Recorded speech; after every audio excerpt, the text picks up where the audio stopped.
Järgmise asjana vaataks üle RSS-i lugemise, ehk siis aadressiks on reader.google.com.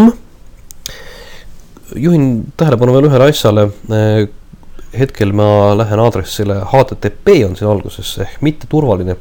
Kui te olete mitte oma firma või koduvõrgus ja on kahtlus, et teie informatsioon võib kellelegi huvi pakkuda, siis maksab kindlasti alati jälgida, et te lööksite siia ette HTTPS-i ehk siis turvalise ühenduse prefiksi. Sellisel puhul on see asi sama turvaline nagu netipangas käimine. Ehk et keegi ei saa seda sidet vahelt võtta. Nii, nüüd tuleb hoiatus. Google tahaks installida sellise asja nagu Google Gears. Mis see on? See on üks selline tarkvara, mis võimaldab nendest samadest RSS-idest salvestada ka koopia arvutisse. Ehk näiteks, kui me kujutame ette, et te lähete lennukiga lendama, siis võiks olla hea, et tõmmata uudisvood RSS-i kujul kohale ja seejärel saab rahulikult neid ka lennukis, kus ühendust ei ole, lugeda. Nüüd, kuidas meil, kui meil on Google on olemas, kuidas me saame siis nüüd siia endale neid RSS-e tellida?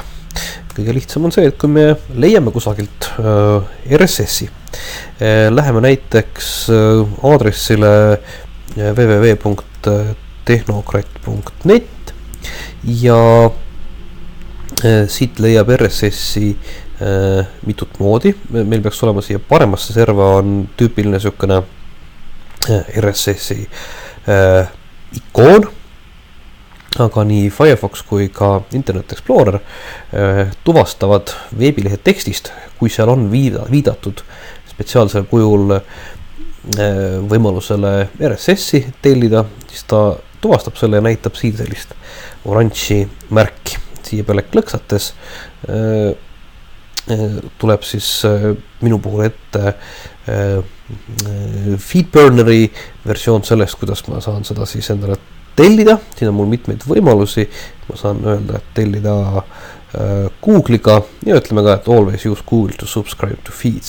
See on nüüd, jah, ma ei ole kindel, kas see ülemine aken on Firefoxi või Feedburneri tehtud. Ma arvan, see võis olla isegi Firefoxi asi.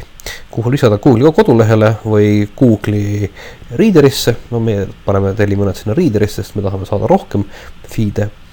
Ja nüüd on siis sööde vastavalt tellitud. Ja mul on võimalik näha, mis on siis siin need kõik need uued postitused. Ma märgime nad kõik loetuks, et vaevalt see midagi sükast mulle endale huutan hetkel. Nüüd mõnikord võib see olla natuke teistmoodi. Nimelt, kui me võtame ette näiteks valitsuse veebilehe, siis valitsusel peaks olema,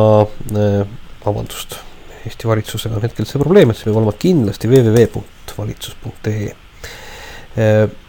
Kui me võtame siit selle linnukese lahti, siis pakutakse võimalust tellida mitu erinevat uudistevoogu.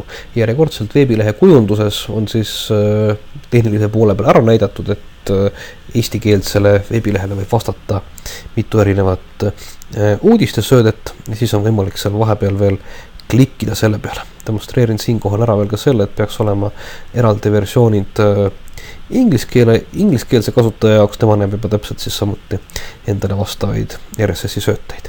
Et see on nüüd küll pigem informatsioon rohkem selleks puhuks, kui te ise tegelete veebilehe loomisega, et selline funktsionaalsus võiks olla nagu realiseeritud. Et oleks mugav tellida teistele inimestele. Siin on aga üks võimalus veel. Nimelt me saame neid tellimusi nii-öelda manageerida ja siin on võimalik teha siis eksporti ja importi. No eksportida on mõttekas nähtavasti siis, kui te soovite minna sellega mõnda teise arvutisse või kasutada Google Readeri asemel mõnda teist tarkvara näiteks selleks, et oleks võib-olla tulemüüri sisene turvalisem lahendus näiteks või mis iganes. Aga on võimalik ka importida. Minul on hetkel salvestatud endale desktopi peale siuke fail nagu export.opml, mis oli siis minu põhikonto nimekiri ja kui ma teen siia nüüd upload, siis peaks mõningase viivitusega tulema sisse kõik minu senised tellitud sööted. Neid tuleb hetkel üsnagi palju, nii et nagu see on näha, tulid üle ka koos isegi nii-öelda folderite ehk nende kataloogidega, mis siin on minul loodud. Nagu näha, on mul erinevad sööted jagatud teemadeks. Mul on work, proovi sööted, mida ma ei ole otsustanud, kas ma jätan tellimusse, lazy time, kus on siis sellised ajaveebid ja asjad, mida ma ei pea nagu vajalikuks võib-olla iga päev lugeda, aga siis kui aega veidike üle on, siis käin kindlasti üle. Nii et siin on siis erinevad ajaveebid, mis mul tellitud on.